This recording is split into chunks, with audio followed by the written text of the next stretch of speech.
Halo kawan-kawan Bang Teddy by YouTube channel. Sorry. Oke, sorry ngeblank juga. Memang agak ngantuk semalam lembur. Jadi selama pandemi Covid ini saya termasuk salah satu yang di rumah kan, bukan di PHK ya, tapi kemudian pekerjaan bidang saya seni budaya pariwisata itu tidak ada pertunjukan sehingga saya tidak bisa keluar rumah untuk mengerjakan segala sesuatunya. Jadi selain konserter juga harus mengerjakan persiapan sebuah pementasan seni budaya juga juga untuk promosi wisata.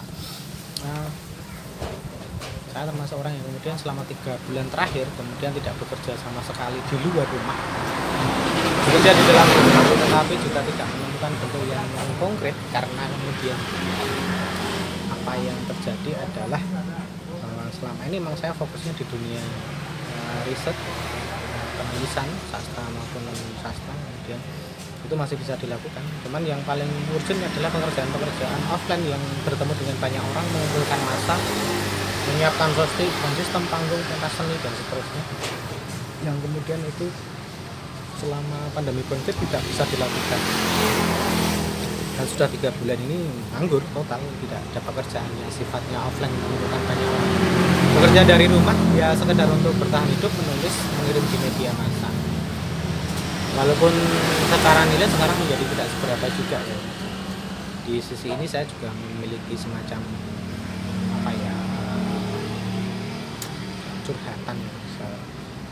Seandainya kemudian kemarin pandemi Covid sudah didengungkan pemerintah kita work from home, saya saat ini berharap banyak media online atau media-media yang kemudian membuka kanal bagi para penulis entah fiksi non fiksi untuk kemudian bisa mengirimkan karyanya dan bisa bekerja dari rumah mengirim karya dan seterusnya. Ya seperti yang teman-teman lain yang bekerja di bidang multimedia atau IT yang sifatnya online, seharusnya saat itu banyak terobosan, tapi ternyata memang secara ekonomikal itu tidak mungkin terjadi. Di Indonesia maupun dunia sama aja yang terjadi, sehingga ya kebanyakan orang bertahan hidup saja dengan apa yang ada. Saya sendiri sebagai orang desa bisa bertahan hidup salah satunya karena keluarga saya adalah petani, buruh tani penggarap sawah, sehingga itu bisa untuk makan lah. Kalau yang lain maaf kata harus membeli beras, kita alhamdulillah cukup menggiling atau menunggu pagi bisa makan pakai lauk sambal tempe. Dan saya termasuk yang keluarga saya termasuk yang tidak mendapatkan bantuan langsung tunai dan sebagainya, dan itu tidak menjadi sebab karena saya tetap bersyukur tidak mendapatkan BLT, bukan apa-apa. Realitasnya kami sekeluarga masih bisa makan, tidak perlu beli beras, itu sudah menjadi hal yang luar biasa bagi seorang petani. Lalu tahu ada di sekitar kami, di kebun kita bisa metik sayur-sayuran, buah-buahan, di sawah kita juga menanam kolor hijau. Kalau butuh daging kita sudah pelihara ayam, butuh ikan ya sudah mancing di dekat sungai ada. Maksud saya kita sebagai orang desa relatif bisa survive, dan ketika ada BLT tidak dapat bukan sebuah kekecewaan karena kemudian kita melihat tetangga sebelah ada yang lebih membutuhkan, harusnya mereka lah yang lebih dapat, yang harusnya dapat. Nggak tahu juga pemerataannya bagaimana, saya tidak terlalu mengamati, walaupun kadang kita tahu ada celah-celah di sana yang kadang telah dimanfaatkan, tapi ya semoga sampai pada tujuan orang yang tetap memang BLT ini. Saya akan melanjutkan ke sisi apa yang kemudian kita lakukan selama di rumah di masa-masa sekarang, karena dunianya sudah era dunia digital yang terjadi. Kemudian kebetulan kalau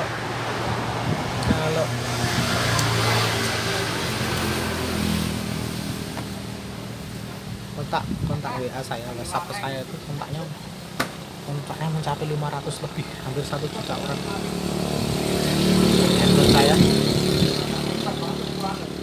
Handphone saya tuh kontak WhatsAppnya hampir 1000 orang.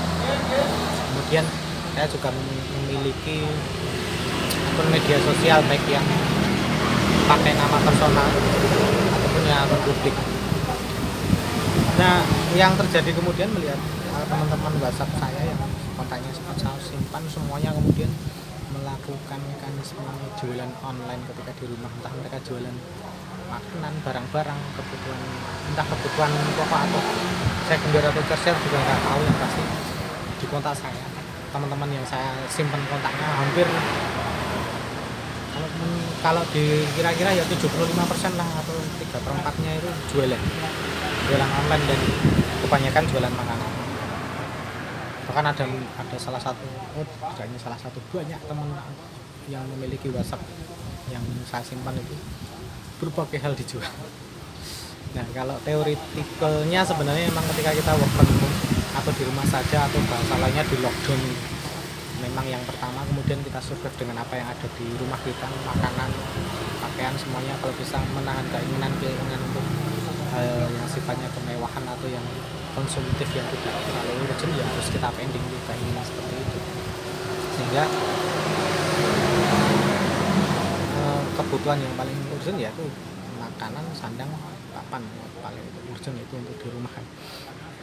Nah, kembali ke itu tadi kaitan dengan kebutuhan pokok. Maaf, teman-teman saya yang jualan online banyak sekali, ada yang jualan makanan, minuman, pakaian, alat-alat, macam-macam lah, banyak sekali yang dijual. Hampir semuanya jualan. Sebagai metode pertahanan pertama untuk survive di rumah saja karena tidak ada pekerjaan di luar. Yang kedua, kadang-kadang mereka harus merogoh tabungan yang terlalu dalam. Seperti saya misalnya, selama 8-10 tahun terakhir berusaha untuk menabung sedikit demi sedikit ditabung. Ya rencananya kalau tidak ada persoalan pandemi sebenarnya ketika bisa terkumpul bisa untuk modal usaha gitu ya, atau bisa untuk membangun rumah atau apa yang butuh biaya besar. Waktu begitu dikarenakan situasi pandemi ini mau tidak mau ya tabungan harus dibuka sebagai pertahanan tahap kedua. Ketika makanan di rumah sudah habis, kita harus beli, ya tabungan harus digunakan menjaga kesehatan dan kehidupan seluruh keluarga. Nah, sebenarnya kalau ini nanti sudah habis ya udah, mungkin harta benda yang digulung tikar. Saya nggak punya perhiasan, mungkin istri punya perhiasan, saya punya koleksi alat-alat elektronik, nanti bisa dijual, kendaraan, gerobak, mobil ala kadarnya, motornya dijual kalau memang sudah tidak memungkinkan lagi. Kita nggak tahu ya sampai kapan pandemi COVID ini ada, dan kemudian apakah sekarang, karena kemarin kita di lockdown selama 3 bulan lebih ya, 3 bulan nggak ada pekerjaan, nggak keluar rumah, nggak ada sesuatu yang bisa dimobilisasi kayak pandeminya. Ketika sekarang sudah masuk PSBB yang dilonggarkan, dancing, katanya dancing with the virus, kita nggak tahu juga apakah kemudian ekonomi akan baik dengan cukup pesat atau kita tetap harus dipaksa untuk bertahan. Tapi kembali ke persoalan bahwa kemudian salah satu pelajaran penting ketika kita di rumah saja itu adalah bisnis online. Saya melihat sangat mekar akhir-akhir ini, 3 bulan, 2 bulan terakhir, 1 bulan. Saya kira teman-teman saya kemudian lebih banyak ke sana, mengarah ke jualan online. Termasuk saya dan keluarga juga ikutan jualan online. Makanan dan pakaian, apa yang bisa kita lakukan untuk mengolah. Nah, harapannya ini juga kalau pandemi berakhir, semoga usaha ini terjalan. Kita sih berharap dengan PSBB yang dilonggarkan, dancing with the virus, kemudian new life dan orang, kita bisa life new normal. Di era new normal ini semoga perekonomian kembali membaik, pekerjaan bisa dikembalikan, sehingga kemudian bisa mengangkat ekonomi. Maksud saya ketika kemudian bisa yang di rumah tadi, yang teman-teman jualan online, saya juga keluarga jualan online, bisa tetap tumbuh dan malah justru mekar gitu. Harapannya begitu. Jadi kita belajar dari pandemi COVID ini kan untuk bertahan, untuk survival. Saya kira teman-teman juga melakukan hal yang sama gitu. Oke, nah salah satu yang kemudian muncul adalah banyaknya akun media sosial. Saya menggunakannya untuk promosi dagangan saya. Saya kira teman-teman juga ya. Nah, yang paling unik sebenarnya di sisi pemerintahan, dinas-dinas, kantor-kantor, kementerian, bahkan personal para aktivis, karena mereka jarang keluar rumah, hiburannya ya internet, online di rumah, di media sosial. Nah, salah satunya YouTube itu kan kalau nggak salah menjadi salah satu rujukan karena memang banyak gratisnya ya. Kalau yang sebenarnya kan pakai sistem pembayaran. Akhir-akhir ini banyak teman-teman YouTuber muncul baru. Teman saya sendiri yang di aktivitas di Komite Nasional Pemuda Indonesia, di Karang Taruna, BPBD, PMI, Pramuka, yayasan-yayasan sosial lain yang selama ini ada relasi dengan pekerjaan saya atau kerja sosial saya, sosio entrepreneur ya, mereka banyak hampir semuanya membuat akun YouTube dengan kontennya masing-masing. Ada yang bidang seni budaya, bidang kuliner, macam-macam lah. Nah, munculnya akun YouTube ini saya kurang tahu. Kebanyakan teman-teman yang kalau saya memulai YouTube dengan maksud sebagai media dokumentasi, sementara barangkali kalau ada teman-teman lain yang melakukannya bisa jadi orientasinya AdSense atau iklan dari YouTube. Bagus, tapi saya kadang pengen melihat seberapa lama mereka bertahan juga karena banyaknya akun baru.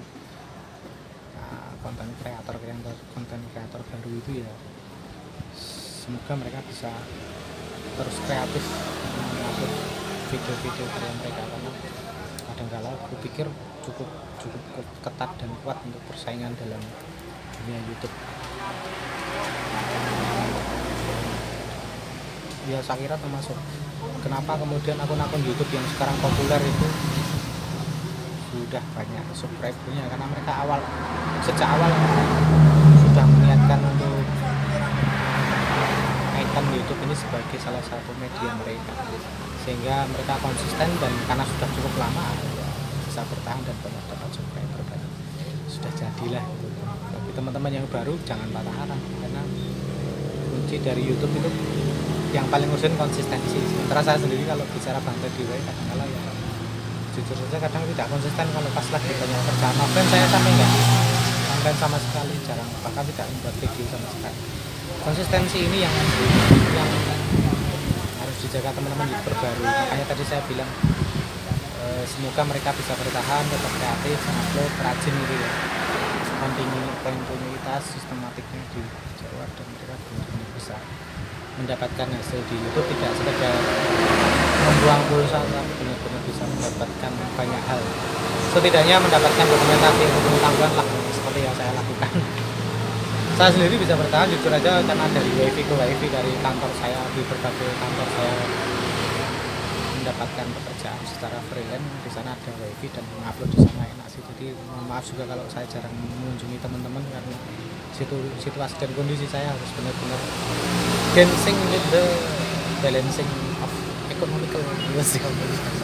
Maksud saya adalah saya harus melihat anggaran saya, tidak boleh terburu nafsu.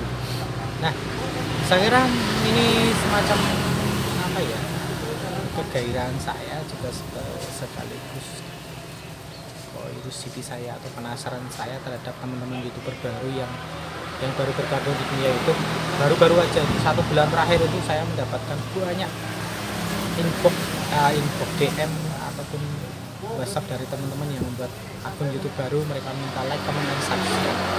Bagus-bagus sih kontennya, semoga mereka bisa bertahan terus dan semoga tidak terhalang dengan sistem YouTube yang sekarang saya yakin semakin ketat untuk menyeleksi karena banyaknya para pengguna dan orang yang bermain di YouTube untuk mencari